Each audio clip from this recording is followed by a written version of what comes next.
Jadi gampang sekali untuk menjadi orang soleh dalam apa? Islam. Kalau tidak bisa itu semua kata Nabi takufus syarroka anin nas fa inna sadaqatun minka ala nafsik. Kalau tidak bisa berbuat baik sama orang lain, yang penting tidak mengganggu orang lain. Terus kan enak turu ning omah ngelamun, bengak-bengok dhewe aja banter-banter tapi. Nak bengok-bengok banter-banter kan ganggu tangga.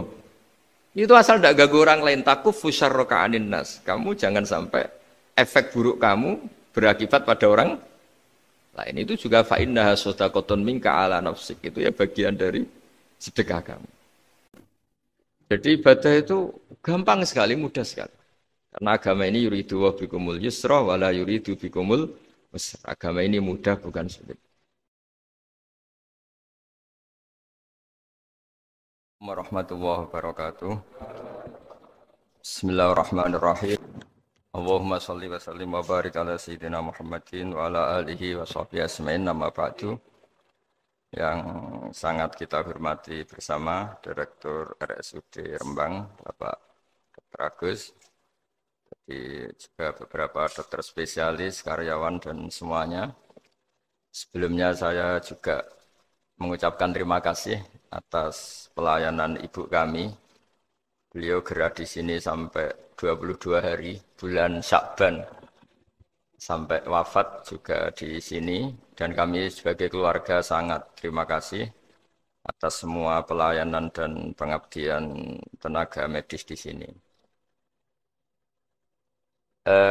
Sebetulnya RSUD itu sudah sopan lah, datang ke kita mintanya ngaji virtual. Gara-gara sopan tuh saya kok jadi ingin sopan juga. Akhirnya saya yang datang ke sini. Biasanya yang lembaga-lembaga besar itu agak-agak enggak sopan itu, ngatur-ngatur orang. Ini kok baik. Padahal BPK ngajinya di saya, lembaga negara. Kemenku pernah ngaji di saya virtual. Tapi RSUD kok kayak kasihan, jadi saya terus iya, jadi hakul jar kira-kira itu karena tetangga itu.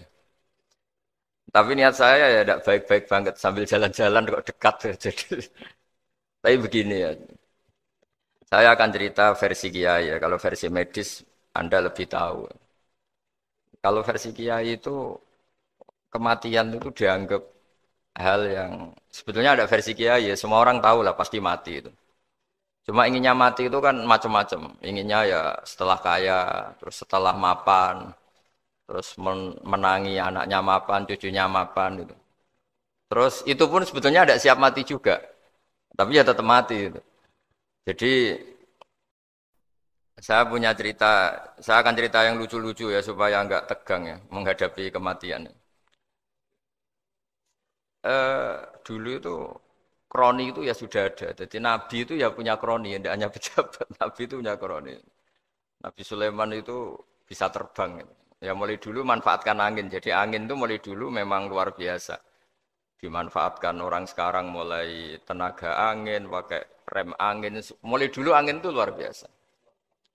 Nah itu teman dekatnya Nabi Sulaiman tuh ya agak sopan tuh bilang gini. Itu Pak Nabi itu kalau nanti ada malaikat Israel saya pinjam anginnya supaya tidak bisa ngejar saya katanya.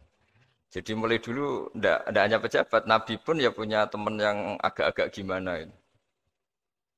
Suatu saat malaikat Israel disuruh nyabut orang, misalnya namanya siapa lah. Nanti saya sebut ada yang tepaan sama nanti tersinggung, ya semuanya siapa gitu. Yang jelas namanya ada Agus tidak Bambang karena bahasa Arab. Itu orang ini cabut di India. Nabi Sulaiman kira-kira ya di Palestina kira-kira itu.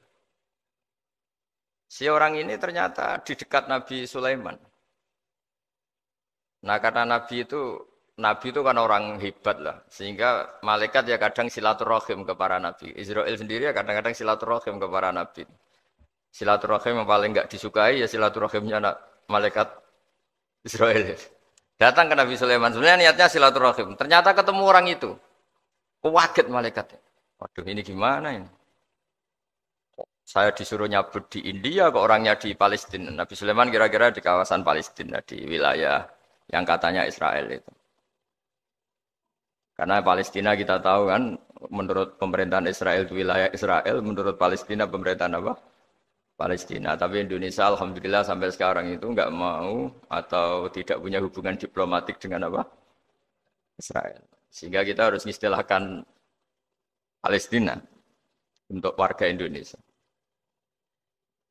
Kaget malaikat ini katanya disuruh nyabut di India kok ada di sini.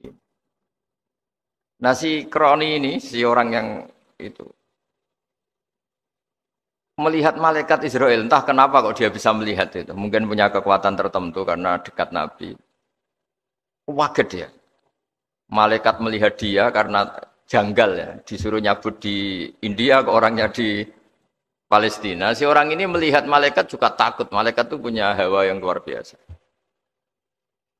Akhirnya bilang ke Nabi Sulaiman, ya Nabi Allah tolong pinjemin saya angin untuk saat ini juga saya bisa terbang ke India. Dipinjemin sama Nabi Sulaiman. Akhirnya orang itu sampai ke India. Dikira angin itu sudah segala-galanya sampai India. Terus malaikat senyum, seneng dia. Wah ini sesuai protokol karena andai kan orang itu tetap di situ, malah malaikat gak berani ngambil karena prosedurnya harus ngambil di India. Jadi andai kan dia tetap diam di situ, sebenarnya malah gak masalah karena gak sesuai apa panduannya harus karena dia terbang di India, malaikat itu nyusul ya terus diambil karena sesuai apa? Ya sesuai perintah harus memang diambil di India. Nah, kemudian saya akan memang dipesenin untuk memperkuat apa ya, nakes, teman-teman semuanya lah pasien. Tapi saya cerita dimulai dari yang seperti ini saya sengaja karena memang ya hidup itu seperti inilah. Pasti kita semua akan mengalami kematian. Cuma inginnya kita ya hidup itu ya sehat. Ya, terus kalau mati itu ya tidak punya utang karena berat nanti utang. Saya tidak tahu fikihnya itu. Kalau utang pribadi itu hisabnya berat. Kalau utangnya lembaga itu gimana ya? Dihitung salahnya direkturnya, apa dihitung salah karyawan yang minta naik apa? Gaji. Saya tidak tahu. Kayak utangnya Indonesia itu yang disalahkan itu menterinya apa presidennya. Apa yang selalu mengajukan gaji 13. Tidak tahu itu. Karena di kitab tidak dibicarakan. Yang dibicarakan utang-utang apa? Pribadi ya. Kalau yang utang-utang lembaga negara itu nanti tak tanyakan malaikat auditornya ini gimana cara apa? Yang disalahkan menterinya, apa presidennya, apa direkturnya, apa pengajuan proposal itu. Nah singkat cerita itu kalau ngadepin kematian atau sebenarnya yang ngadepi kehidupan juga kita ini. Inna sholati wa nusuki wa mahyaya wa mamati lillahi rabbil alamin. Saya bicara ilmunya kiai. Misalnya si A itu sebenarnya sudah ditulis dia mati karena kecelakaan. Yang satu ditulis mati karena sepuh, karena tua. Yang satu mati karena tersedak, yang satu mati karena ngelindur. Mungkin yang satu mati karena tenggelam. Sehingga sebetulnya andaikan kita melihat Loh Mahfud, kita ini ya naif. Saya berkali-kali ngaji bilang, kadang kita ini takutnya sampai angking takutnya dari motor ngelamun, gara-gara ngelamun gitu. Andaikan malaikat itu kok suka bully, tawain gitu. Kamu catatannya kecelakaan kok yang kamu takuti apa? Covid. Tentang sejarah misalnya kita pernah hidup menanamkan kebencian sesama terus ke bawah. Anak cucu kita dikandani jogeman cocok wong iku musuh bapakmu, mbahmu gitu. Sehingga anak cucu itu dendamnya diwariskan. Wong dendam kok dia apa? Wariskan. Termasuk utang itu. Ketika kita jabat ingin rumah sakit ini mewah, pikiran yang kok isdadi, aku seleren semikir direktur berikutnya. Itu tidak tahu itu nanti hisapnya ke siapa. Saya ulang lagi ya. Maka dalam satu ayat dikatakan laqad kunta fi ghaflatin min hadza fakashafna anka ghita'aka fabasarukal yauma hadid. Manusia ketika di dunia itu dianggap tidur. Tidur itu dengan tanda kutip itu bodoh. Bodoh itu tidak tahu. Fakashafna anka ghita'aka. Nanti setelah kamu mati itu pinter. Tapi ketika Anda pinter sudah meninggal, sudah tidak bisa memperbaiki kesalahan-kesalahan kita. Nah, kenapa kita dikatakan sekarang ini tidur? Karena kita ini sering menyaksikan sesuatu yang sebetulnya tidak ada hubungannya dengan kita. Tidak ada hubungannya dengan kebutuhan kita. Misalnya kita ngelamun, berkhayal, ingin hidup kaya raya, sejahtera, jabat, orang lain anak buah semua. Ternyata itu nggak penting ketika kita di akhirat. Yang penting adalah Anda meninggal dalam keadaan menghamba kepada Allah Subhanahu wa Ta'ala. Saya berkali-kali ngaji kalau saya berkali-kali bilang, andai kan hati kita nanti direkam Allah, nanti di akhirat sudah direkam. Orientasi kita direkam nanti. Pak Agus misalnya ingin punya mobil, punya rumah mewah, punya apa. Terus orientasinya gitu. Di depan Tuhan yang menyuruh kita, mensyariatkan kita, inginnya itu ya jadi hamba Allah terbaik, jadi kekasihnya Allah, jadi hamba yang bersujud, dari hamba yang bersedekah. Jadi ini kan tidak sambung, ada cita-cita versi Allah yang dianjurkan Allah, yaitu bercita-cita jadi hamba yang soleh, yang bermanfaat, yang memanfaati orang banyak. Kemudian ini ada cita-cita yang hadzun nafsi, ingin mapan, semua orang anak buah. Hal-hal seperti ini itu harus kita jaga, jangan sampai terjadi. Makanya di semua kitab, pertama mendahulukan bab niat. Niat itu ya, faman kana hijratuhu ilallah wa rasuli, fa hijratuhu ilallah wa rasuli. Orang baik itu orang yang orientasinya itu menuju Allah Subhanahu wa Ta'ala. Lalu yang kurang baik adalah orang yang orientasinya itu ya harta, perempuan, pokoknya inginnya itu hal-hal yang kepentingan dirinya sendiri.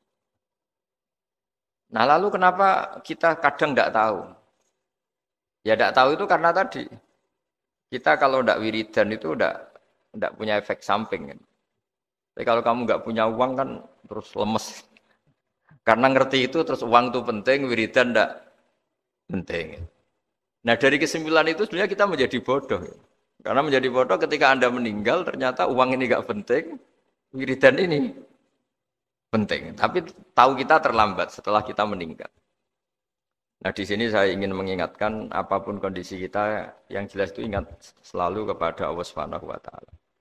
Caranya ingat gimana? Kata Nabi, kamu bayangkan musibah yang lebih ekstrim. Kamu akan tahu yang kamu alami itu ahwanu wa aisar. Yang kamu alami itu ringan sekali. Ringan seringan-ringannya. Saya beri contoh ya. Kalau Anda belajar, kalau dalam bahasa pondok itu falak. Mungkin kalau bahasa umum itu apalah, ilmu apa. Misalnya orang ahli meteor. Ahli apalah, ahli perbintangan. Ketakutannya pasti benda langit ini jatuh, kemudian menimpa bumi. Nanti kalau Anda ahli geologi itu takutnya bumi ini likuifaksi karena sumber daya alamnya sudah begitu dikeruk, dimanfaatkan. Nanti yang ahli teroris atau yang ahli ekstremis itu takutnya itu ada teroris. Yang ahli sosiologi takutnya Indonesia itu chaos. Kalau chaos ya saling bunuh, saling apa. Jadi semuanya ini ketakutan ini semuanya mengarah terhadap kematian. Kecelakaan lalu lintas ya menjadikan orang mati. Likuifaksi kayak kemarin di Sulawesi ya iya, gunung meletus, gempa, tsunami. Nah ketakutan yang menjadikan kematian sebenarnya banyak. Kalau baru tsunami aja ya orang takutnya ke tsunami. Nanti kalau ada kematian gempa ya takutnya gempa. Kalau temanya COVID ya takutnya COVID. Terus kalau ada tetangga mati karena ngelindur ya baru gue nak turu hati-hati nggak nak mati ngelindur. Jadi nah masalahnya kan kita tidak tahu, nggak tahunya itu ya tadi takutnya COVID ternyata catatannya itu mati kecelakaan. Takutnya kecelakaan ternyata matinya itu ngelindur. Kan kita tidak pernah tahu. Dari tidak pernah tahu itu kemudian agama datang dengan anjuran sudahlah kamu tawakal. Bahwa semua urusan kamu di tangan Allah Subhanahu wa Ta'ala. Inna sholati wa nusuki wa mahyaya wa mamati lillahi rabbil alamin la syarikalah. Yes, ibadah kita, sholat kita, hidup kita, mati kita semua di tangan Allah Subhanahu wa Ta'ala. Sehingga dengan berpikir begini ini melihat COVID itu ya kayak melihat potensi kematian yang lain kayak karena gempa, likuifaksi, kecelakaan, karena ngelindur, karena macam-macam. Kenapa saya membuat apa atau menyarankan ya supaya orang berpikir demikian, supaya bersyukur bahwa kita ini dihimpit, disekelilingi penyebab kematian tadi. Kalau kita ahli meteorologi mungkin takutnya itu asteroid jatuh, terus kemudian meteor jatuh yang nggak habis digesek oleh sistem alam, terus macam-macam. Yang ahli gempa juga takutnya gempa, yang ahli tsunami takutnya Tsunami yang ahli sosial takutnya Indonesia chaos kemudian saling apa?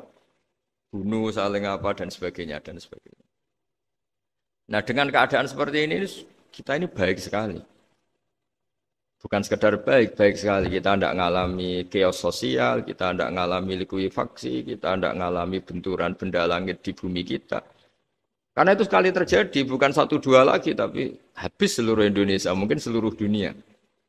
Nah, di sini cara Allah membuat kita selalu bersyukur bahwa hal-hal itu tidak terjadi. Jadi ada sebuah ayat yang Allah selalu mengingatkan, Aamin tuman fis sama ayyakhsifa bikumul ardo fa idza hiya tamur. Kamu boleh sekali-kali berpikir, bumi ini justru potensinya itu likuifaksi, potensinya itu hancur karena di bawah itu ada magma, ada apa minyak, ada macam-macam. Ini kan di bawah ini kan ngerongkong cara Jawa itu karena diambilin terus. Piro-piro diambil ya ini ya ono masih bisa dipakai. Belum sistem bumi sendiri wafil arti kita mutajawirat, bumi sendiri itu berupa lempengan-lempengan. Setiap saat itu potensinya geser sekali geser ya jadi gempa itu.